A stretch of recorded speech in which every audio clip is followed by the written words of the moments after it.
नमस्कार दोस्तों, मैं सुरेश राठौर आप सभी का बहुत बहुत स्वागत करता हूं अपने YouTube चैनल राठौर GS21 में।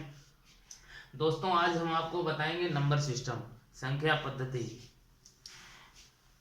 यहाँ संख्या पद्धति एक बहुत इम्पोर्टेंट चैप्टर है। यहाँ से हर एग्जाम में 4-5 क्वेश्चन अवश्य आते हैं, इसलिए इसको ध्यान से पढ़ेंगे।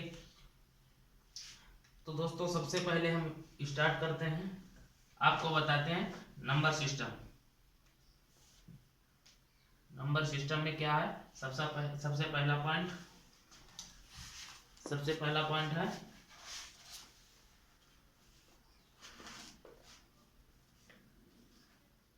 प्राकृतिक संख्याएं।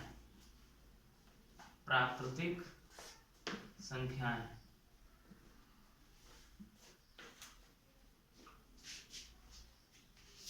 यानी कि नेचुरल नंबर।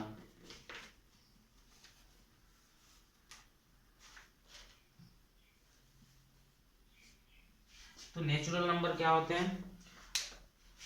वे सभी संख्याएं जिनकी गिनती की जा सकती है, जिनकी हम काउंटिंग कर सकते हैं, क्या कहलाती हैं? नेचुरल नंबर कहलाती हैं।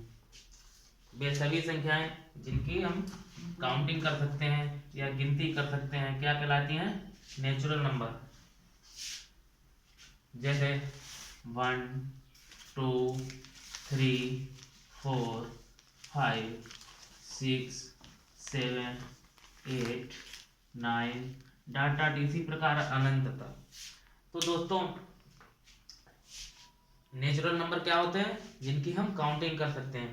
तो यहाँ पर हम आपको बताना चाहेंगे, जैसे क्या 0 नेचुरल नंबर है? तो दोस्तों, 0 नेचुरल नंबर नहीं है। अब हम देखते हैं, हम कभी काउंटिंग करते हैं तो क्या 0 को सम्मिलित करते हैं? ऐसे काउंटिंग करते हैं। हमारे हाथ में कितनी उंगलियां हैं? 5। तो जब 5 उंगलियां हैं तो हम कभी ऐसे गिनते हैं 0 1 2 3 4। तो 0 1 2 3 4 नहीं गिनते हैं ना। तो इसका मतलब 0 प्राकृतिक संख्या नहीं है, क्योंकि हम आपको डिफिनेशन बता चुके हैं। वे सभी प्राकृतिक संख्याएं जिनसे हम काउंटिंग कर सकते हैं, जिनसे हम गिनती कर सकते हैं, क्या कहलाती है? Natural number. तो 0 से हम काउंटिंग नहीं कर सकते हैं, इसलिए 0 प्राकृतिक संख्या नहीं है। काउंटिंग कैसे करते हैं? 1 2 3 4 5 इसी तरह से करते हैं। तो जब हम 0 से काउंटिंग नहीं कर सकते हैं, इसलिए 0 नेचुरल नंबर नहीं है। 0 एक प्राकृतिक संख्या नहीं है। आगे चलते हैं। दूसरा पॉइंट है पूर्ण संख्या। क्या दोस्तों? पूर्ण संख्या। पूर्ण संख्या इसको इंग्लिश में कहते हैं होल नंबर।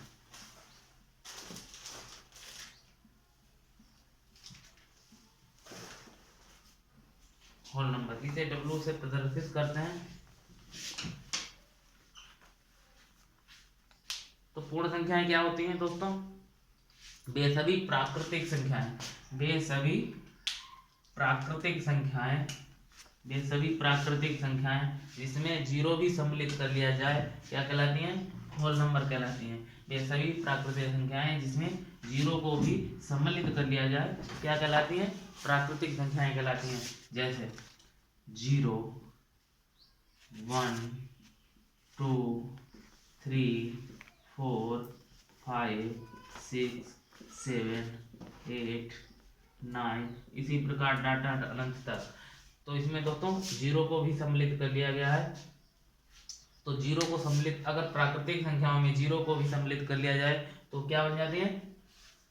होल नंबर्स, पूर्ण संख्याएं। फिर इसके आगे समझते हैं। तीसरा पॉइंट है सम संख्याएं। सम संख्या यानी कि इवन नंबर।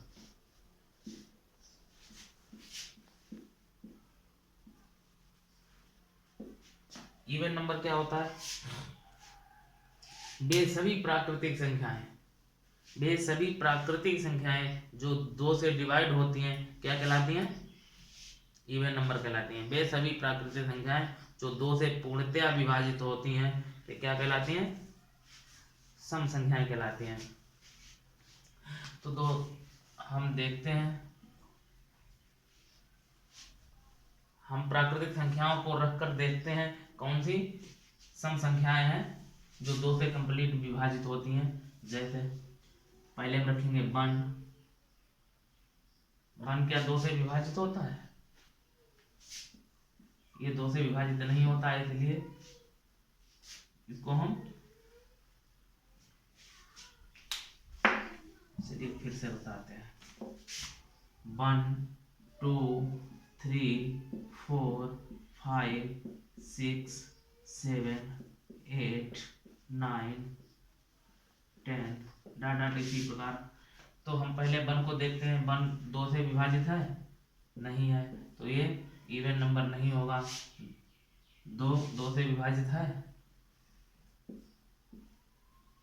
ये 2 से कंप्लीट विभाजित है, इसलिए ये इवन नंबर होगा।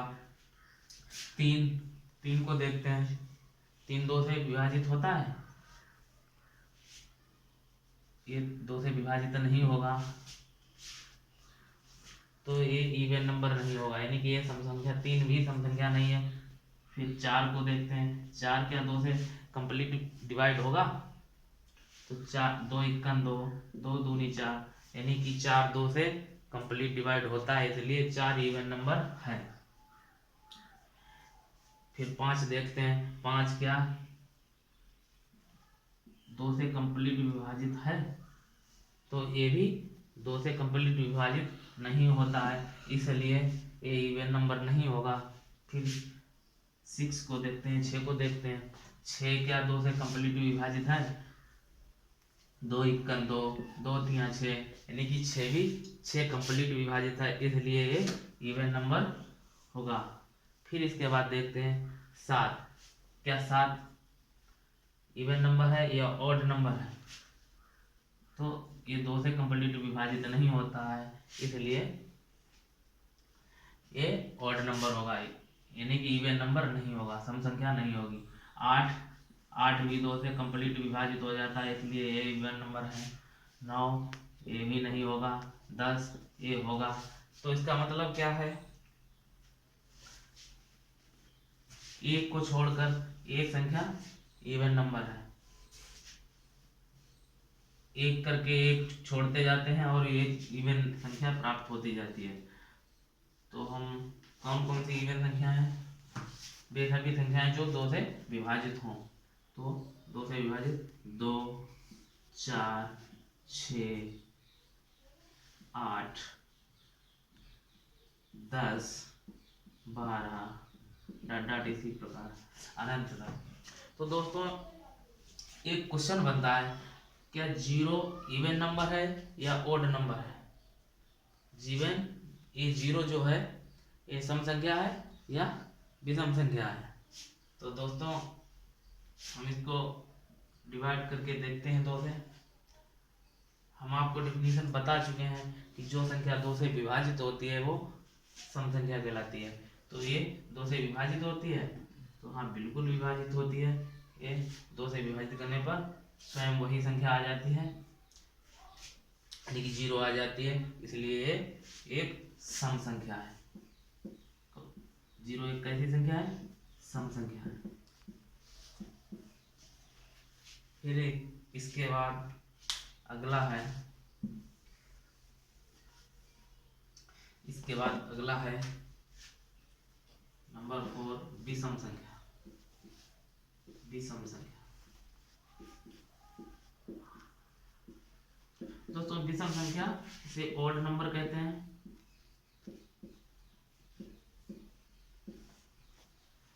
ऑड नंबर, तो ऑड नंबर क्या होते हैं?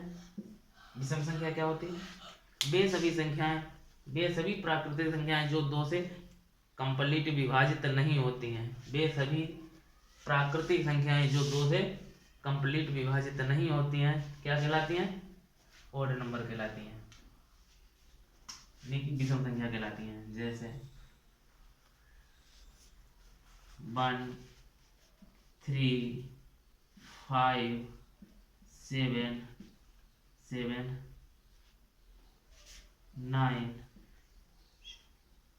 11 डॉट डॉट इसी प्रकार अनंत तक। तो दोस्तों हम कुछ एग्जाम्पल देखते हैं। क्या 3 2 से विभाजित होता है? तो ये 2 से कंप्लीट विभाजित नहीं होगा, इसलिए ये ऑड नंबर होगा, इसलिए ये ऑड नंबर होगा। दोस्तों 4 क्या 2 से कंप्लीट विभाजित होगा? हम आपको बता चुके थे 4 2 से कंप्लीट विभाजित होता है, इसलिए 4 एक इवन नंबर है और ये ऑड नंबर नहीं होगा। इसी प्रकार 5 2 से विभाजित नहीं होता, इसलिए ऑड नंबर है, विषम संख्या है। तो उम्मीद करता हूँ समझ गए होंगे। आगे चलते हैं। इसके बाद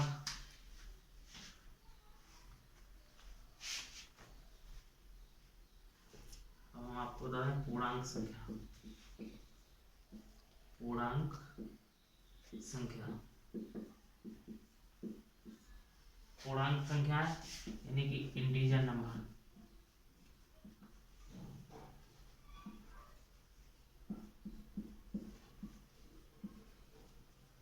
इंटीजर नंबर क्या होते हैं दोस्तों? इनको हम 3 भागों में समझते हैं। इंटीजर नंबर वे सभी संख्याएं, वे सभी ऋणात्मक और धनात्मक संख्याएं और इनमें शून्य भी शामिल हो, क्या कहलाती हैं? पूर्णांक संख्याएं। जैसे इनको हम 3 भागों में समझेंगे। इंटीजर नंबर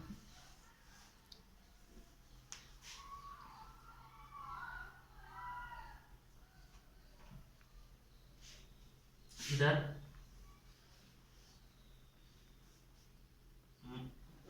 -4 कामा पहले अनंत डॉट डॉट फिर -4 -3 कामा -2 कामा -1 डॉट डॉट इसी प्रकार फिर 0 फिर +1 प्लस कामा +2 कामा +3 कामा +4 कामा +5 डॉट डॉट इसी प्रकार अनंत तक।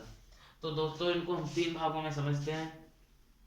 ऋणात्मक पूर्णांक संख्या है, 0 पूर्णांक संख्या है और धनात्मक पूर्णांक संख्या है।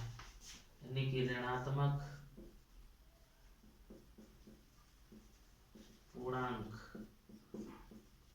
और ये शून्य पूर्णांक।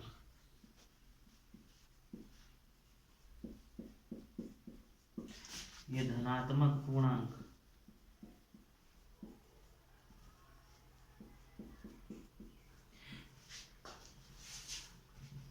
यानी कि ऋणात्मक पूर्णांक, शून्य पूर्णांक और धनात्मक पूर्णांक। पूर्णांक संख्याएं क्या होती हैं? ये 3 भागों में इसको हम समझते हैं। ऋणात्मक पूर्णांक संख्याएं, शून्य पूर्णांक संख्याएं और धनात्मक पूर्णांक संख्याएं। तो आपके मन में एक सवाल उठता होगा, क्या शून्य कौन धनात्मक पूर्णांक संख्या है या ऋणात्मक पूर्णांक संख्या है? तो दोस्तों इसीलिए हम इसको 3 जगह विभाजित किए हैं कि शून्य न तो धन पूर्णांक संख्या है और न ऋण पूर्णांक संख्या है। उम्मीद करता हूँ आप लोग समझ गए होंगे। हम आगे चलते हैं, मिटाते हैं।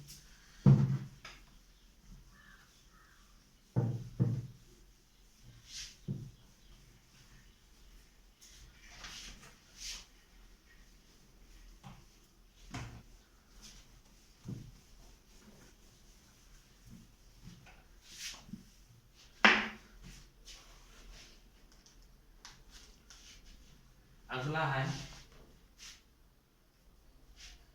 परिमेय संख्या।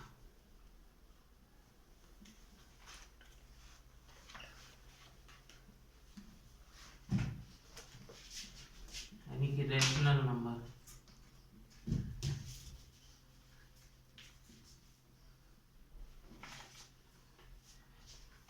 तो दोस्तों रेशनल नंबर क्या होंगे? वे सभी संख्याएं जो P/Q फॉर्म में लिखी जा सकती हैं क्या कहलाती हैं? रेशनल नंबर कहलाती हैं। वे सभी वे सभी संख्याएं जो p बटे क्यू फॉर्म में लिखी जा सकती हैं क्या कहलाती हैं? रेशनल नंबर कहलाती हैं। p बटे क्यू फॉर्म में इसको लिख सकते हैं। दोस्तों q कभी शून्य नहीं हो सकता, q को हम कभी यानी कि ये हर कभी शून्य नहीं हो सकता। दोस्तों इसको हम ऐसे भी कह सकते हैं, वे सभी संख्याएं जो भिन्नात्मक रूप में लिखी जा सकती हैं क्या कहलाती हैं? रेशनल नंबर, परिमेय संख्याएं कहलाती हैं। जैसे हम देख लेते हैं 3 - 4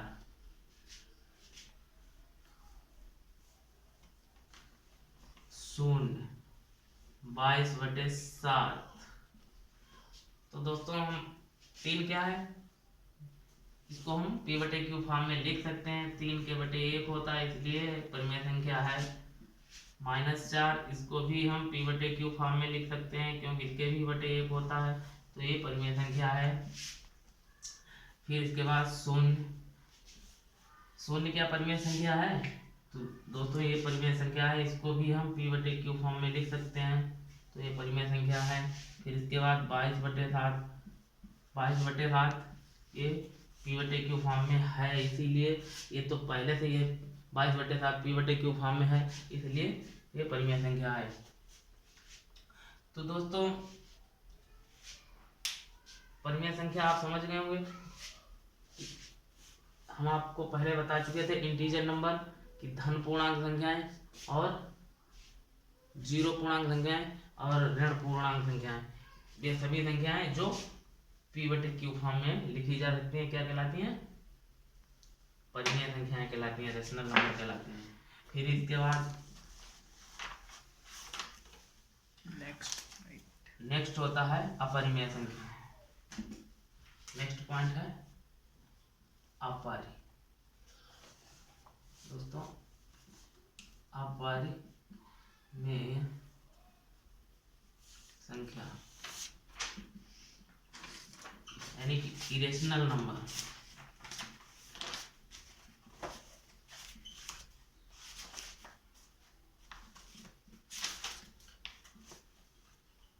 तो दोस्तों इरेशनल नंबर क्या होते हैं?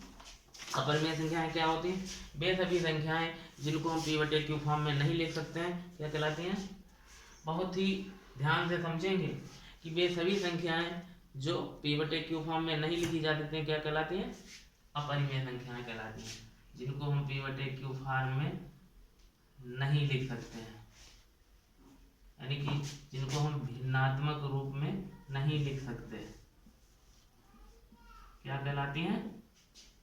अपरिमेय संख्याएं कहलाती हैं, रेशनल नंबर कहलाती हैं। जैसे √2 √3 √5 और दोस्तों पाई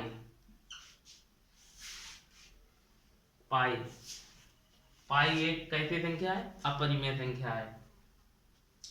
पाई एक अपरिमेय संख्या है क्योंकि पाई का मान एग्जैक्ट वैल्यू हम निकाल सकते हैं, पाई की एग्जैक्ट वैल्यू निकाल सकते हैं। लेकिन दोस्तों पाई आज तक इसके बहुत सारे मान हैं, इसलिए आपके दिमाग में आता होगा कि 22/7 ये 22/7 ये पाई की वैल्यू है 22/7। दोस्तों ये पाई की एग्जैक्ट वैल्यू नहीं है, ये अप्रॉक्सीमेटली वैल्यू है, लगभग में मान है।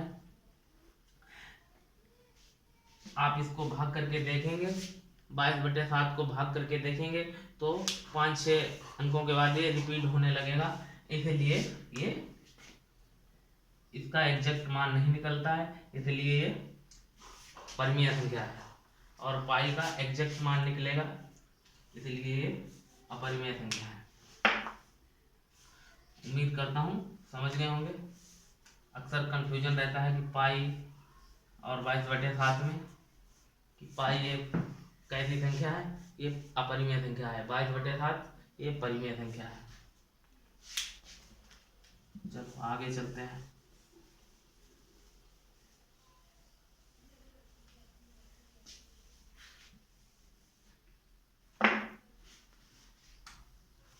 फिर भाज्य संख्या, अगला पॉइंट है भाज्य संख्या। भाज्य संख्या,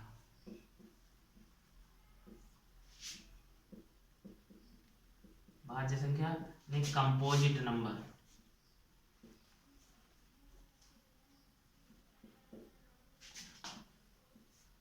कंपोजिट नंबर, कंपोजिट नंबर क्या होता है? भाज्य संख्या क्या होती है? वे सभी प्राकृतिक संख्याएं जो किसी भी संख्या से एक के अलावा किसी भी संख्या से डिवाइड हो जाती हैं। वे सभी प्राकृतिक संख्याएं जो एक या स्वयं के अलावा किसी भी संख्या से डिविजिबल हों, क्या कहलाती हैं? भाज्य संख्या कहलाती हैं। वे सभी प्राकृतिक संख्याएं जो एक के अलावा किसी भी संख्या से डिवाइड हो, क्या कहलाती हैं? कंपोजिट नंबर कहलाती हैं। जैसे चेक करते हैं, प्राकृतिक संख्याओं को रखकर चेक करते हैं। 1 2 3 4 5 6 7 8 9 10 डाटा इसी प्रकार अनंत। तो दोस्तों हम देखते हैं, हम बता चुके हैं एक के अलावा एक ना तो भाज्य संख्या है और ना अभाज्य संख्या है, तो इसको हम हटा देते हैं। हम आपको बता चुके हैं वे सभी एक के अलावा वे सभी संख्याएं जो किसी भी संख्या से विभाजित हो सके तो क्या कहलाती हैं? भाज्य संख्याएं कहलाती हैं। तो हम पहले एक को देखते हैं। एक स्वयं के अलावा और किसी भी संख्या से विभाजित होता है? नहीं होता, इसलिए ये भाज्य संख्या नहीं होगी। फिर दोस्तों दो स्वयं के अलावा और भी किसी संख्या से विभाजित नहीं होता है, इसलिए भाज्य संख्या नहीं होगी। तीन भी 1 और स्वयं के अलावा किसी भी संख्या से विभाजित नहीं होता है, इसलिए भाज्य संख्या नहीं होगी। 4 2 से विभाजित होता है, तो इसलिए ये भाज्य संख्या है। 4 2 से विभाजित होता है, इसलिए भाज्य संख्या है। ये भी किसी संख्या से विभाजित नहीं होता है, इसलिए ये भाज्य संख्या नहीं है। फिर इसके बाद 6 देखते हैं। 6 किसी संख्या से विभाजित होता है? दोस्तों 6 1 से विभाजित होता है, 2 से विभाजित होता है और 3 से विभाजित होता है, इसलिए और स्वयं से विभाजित होता है। तो इसका मतलब है 6 1 और स्वयं के अलावा दूसरी संख्या से विभाजित होता है, इसलिए भाज्य संख्या है। 7 ये नहीं होगा क्योंकि ये स्वयं और बनी और स्वयं के अलावा किसी संख्या से भी विभाजित नहीं होता है। फिर इसके बाद 8 होता है दोस्तों, 2 से होता है और 4 से होता है, तो इसलिए ये भाज्य संख्या है। 9 दोस्तों 1 और स्वयं के अलावा 3 से डिवाइड होता है, इसलिए ये भाज्य संख्या है। फिर इसके बाद 10 भी ये भाज्य संख्या है। तो इस प्रकार हम लिखते हैं। उम्मीद करता हूँ आप समझ गए होंगे। लिखते हैं पहली भाज्य संख्या 4, पहली भाज्य संख्या 4 और फिर 4 के बाद 6, फिर 6 के बाद 8 के बाद 9, फिर 10, फिर 12 डाट इसी प्रकार ये अनंत तक चलता जाएगा। तो क्वेश्चन में पूछा जाएगा पहली भाज्य संख्या कौन सी होगी, तो पहली भाज्य संख्या 4 होगी। पहली भाज्य संख्या 4 होगी। तो दोस्तों क्वेश्चन में और भी एक क्वेश्चन बनेगा कि पहली भाज्य सम संख्या कौन सी होगी, तो पहली भाज्य सम संख्या ये 4 ही होगी। पहली भाज्य संख्या 4 होगी। अगर पूछा जाए कि पहली भाज्य विषम संख्या कौन सी होगी, पहली भाज्य विषम संख्या, तो इसमें देखते हैं पहली भाज्य विषम संख्या 9 मिलती है हमको, तो पहली भाज्य विषम संख्या 9 होगी। फिर इसके बाद आगे चलते हैं।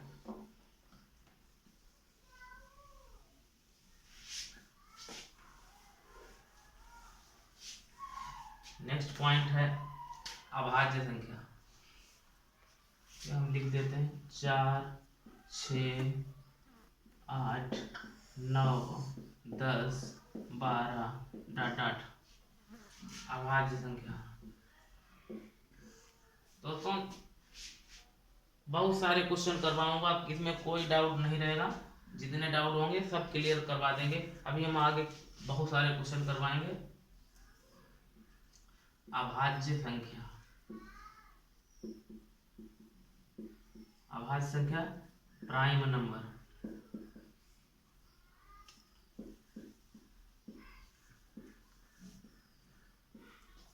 प्राइम नंबर दोस्तों, प्राइम नंबर क्या होता है? अभाज्य संख्याएं क्या होती हैं?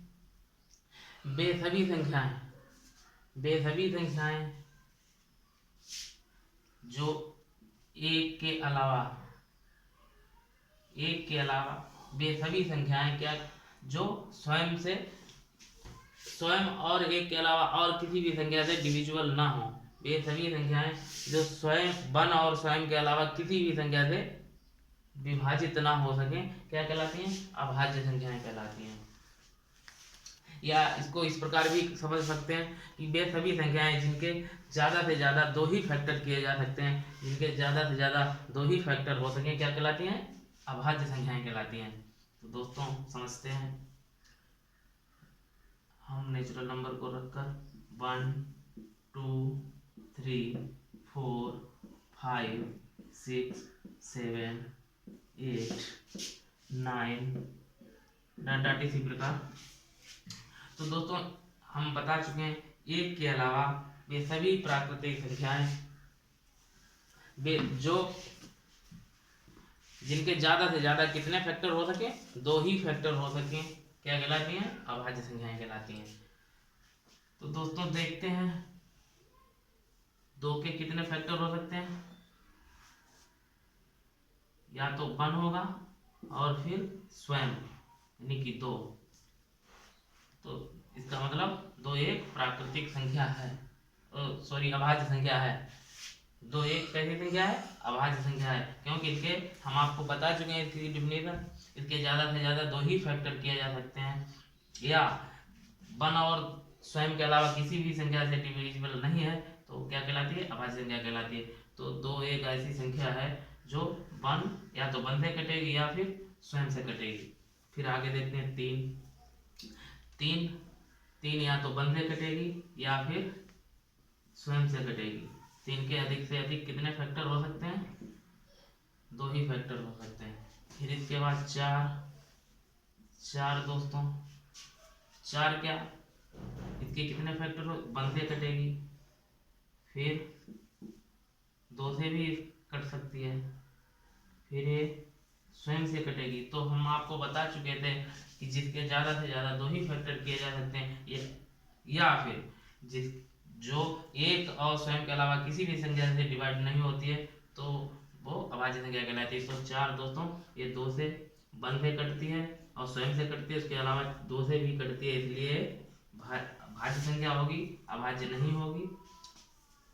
फिर आगे 4, फिर 5 देखते हैं। 5 या तो 1 से कटेगी या फिर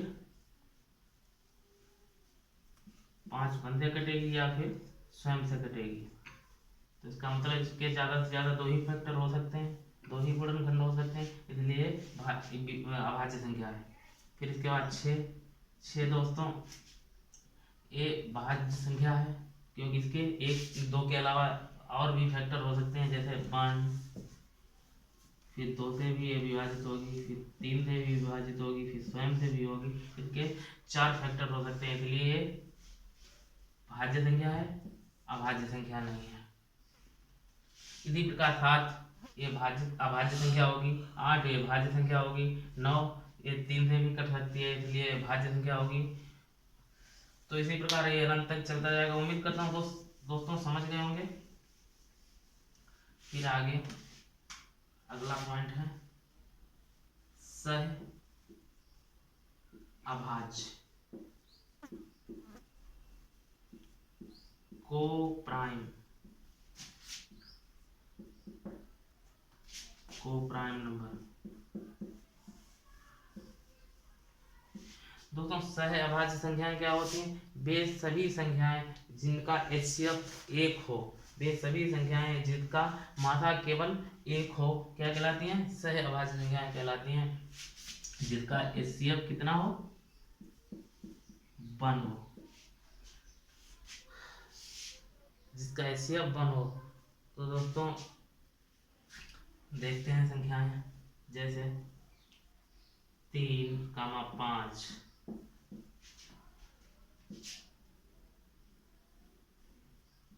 7, 9, 4,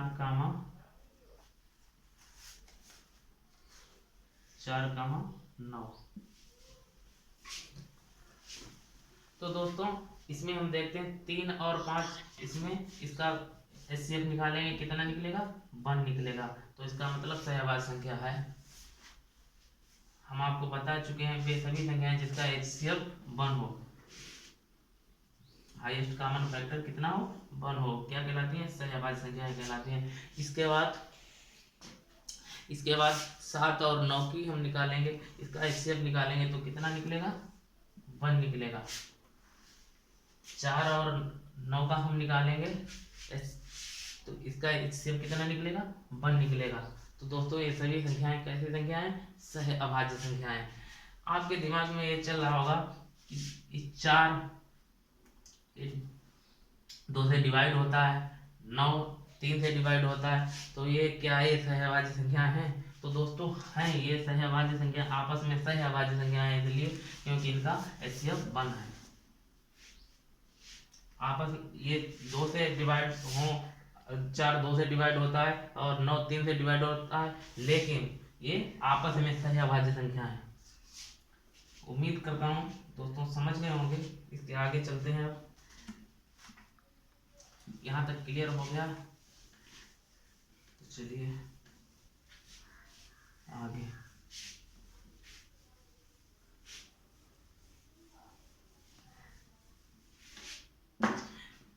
नेक्स्ट पॉइंट है वास्तविक संख्याएं।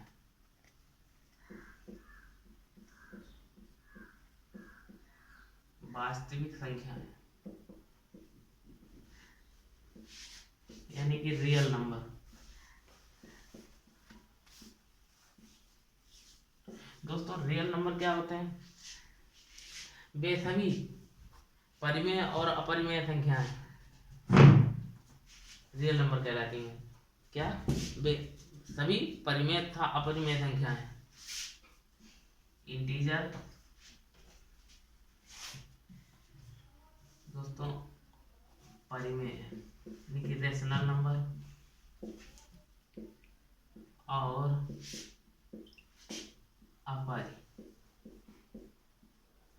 अपरिमेय संख्याएं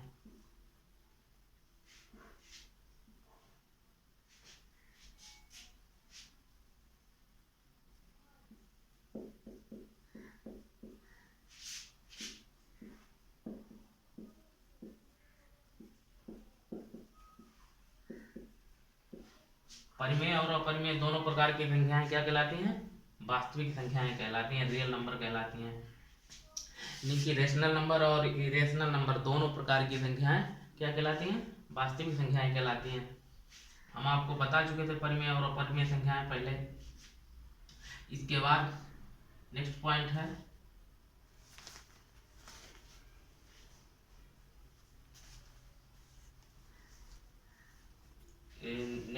है वास्तविक संख्याएं। इसके बाद सम्मिश्र संख्याएं।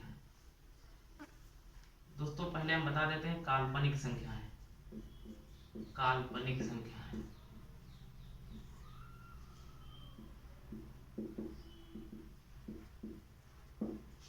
काल्पनिक संख्याएं यानी कि इमेजिनरी नंबर।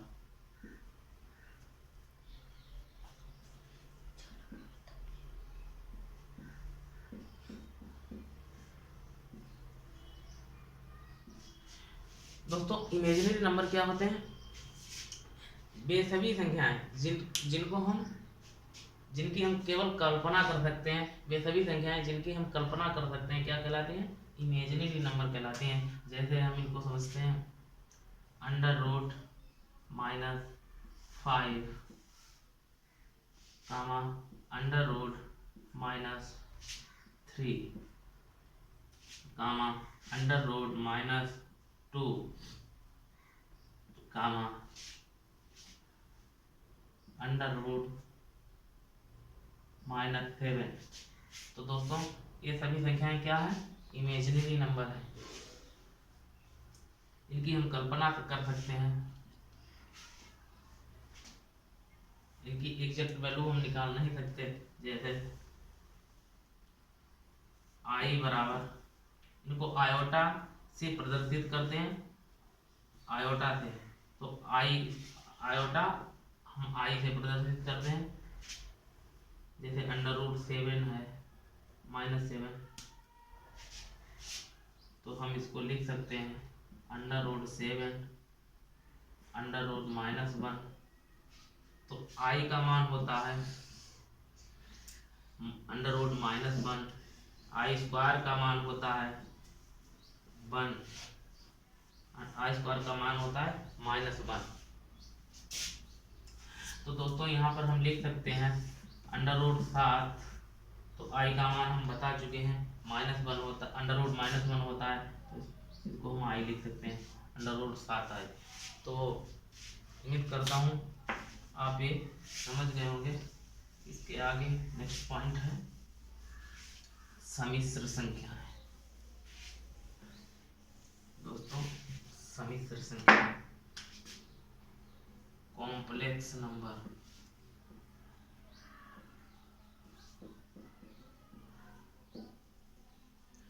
कॉम्प्लेक्स नंबर यानी कि सम्मिश्र संख्या है, सम्मिश्र संख्या। दोस्तों हम ये पहले बेसिक चीजें बताते हैं, फिर इसको हम धीरे धीरे इसका लेवल बढ़ाएंगे और बहुत सारे क्वेश्चन करवाएंगे। कॉम्प्लेक्स नंबर, कॉम्प्लेक्स नंबर क्या होता है? वे सभी संख्याएं, वास्तविक और काल्पनिक दोनों प्रकार की संख्याएं क्या कहलाती हैं? सम्मिश्र संख्याएं कहलाती हैं। वास्तविक जैसे a+ib,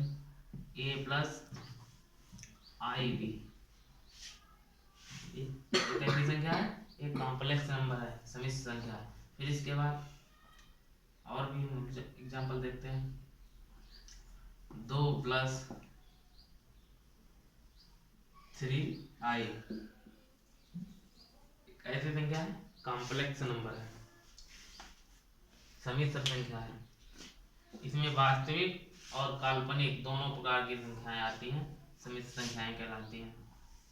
दोस्तों फिर आगे नेक्स्ट पॉइंट है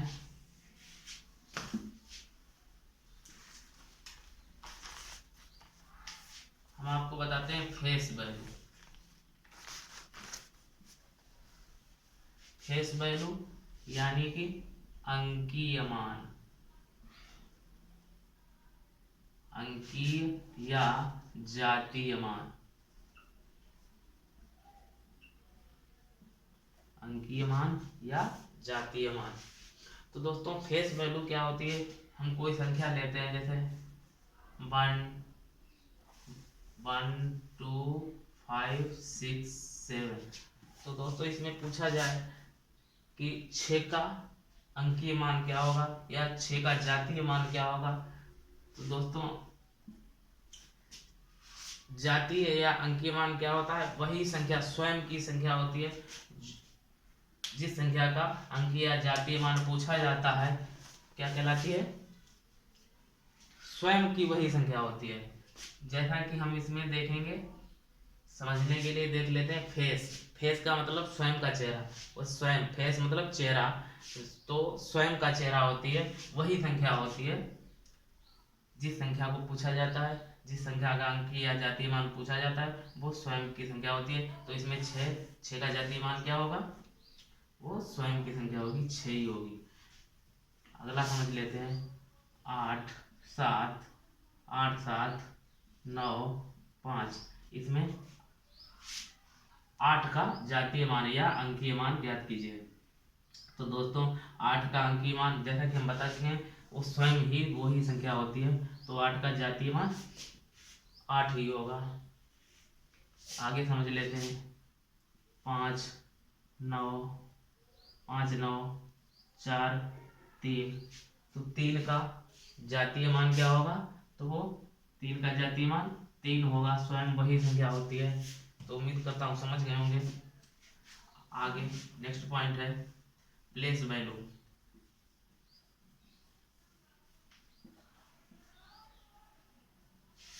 प्लेस वैल्यू यानी कि स्थानीय मान।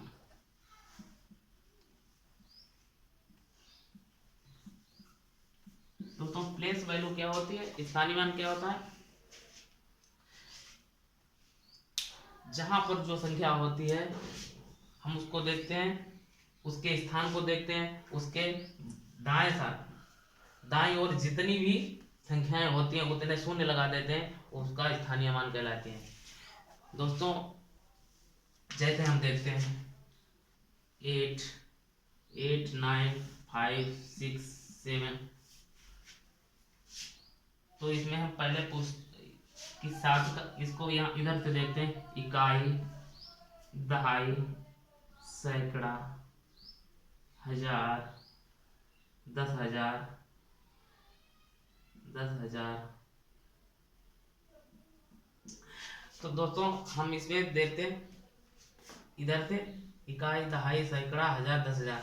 तो अगर हम देखते हैं, हम पूछते हैं कि 6 का स्थानीय मान क्या होगा, तो दोस्तों 6 का स्थानीय मान प्लेस वैल्यू 6, और फिर इसके दाईं ओर जितने अंक होते हैं हम उतने क्या करते हैं, शून्य लगा देते हैं, तो वही उसका स्थानीय मान हो जाता है। तो 6 के दाईं ओर कितने अंक हैं, 1 अंक है, इसलिए 1 0 लगा देंगे, तो यही इसका स्थानीय मान कितना हो जाएगा, 60 हो जाएगा। आगे देख लेते हैं दूसरा एग्जाम्पल। 4 6 8 5, तो हम इसमें देखते हैं, अगर पूछा जाए 4 का स्थानीय मान क्या होगा, 4 की प्लेस वैल्यू क्या होगी, तो दोस्तों 4 लिखेंगे 4, तो 4 के बाद कितने और डिजिट हैं, कितने अंक और हैं, तो 4 के बाद 3 डिजिट हमको दिखाई पड़ते हैं, तो 3 हम शून्य लगा देंगे, तो ये 4,000 हो जाएगी। इसकी प्लेस वैल्यू कितनी हो जाएगी, 4,000 हो जाएगी। फिर और भी देख लेते हैं 8 7 6 4 5, अगर इसमें पूछा जाए 7 की प्लेस वैल्यू क्या होगी, दोस्तों हम 7 लिखते हैं, 7 के बाद देखते हैं कितने डिजिट हैं, कितने अंक है, तो 2 अंक है, इसलिए 2 हम शून्य लगा देते हैं, वही उसकी प्लेस वैल्यू हो जाती है। तो 7 की प्लेस वैल्यू 700 होगी। उम्मीद करता हूँ आपको समझ में आया होगा। तो दोस्तों अगर आपको हमारा वीडियो पसंद आए तो हमारे वीडियो को लाइक करें, चैनल को सब्सक्राइब करें और बेल आइकन दबाना ना भूलें। हम इसी तरह के आगे और भी वीडियो लाते रहेंगे। नमस्कार।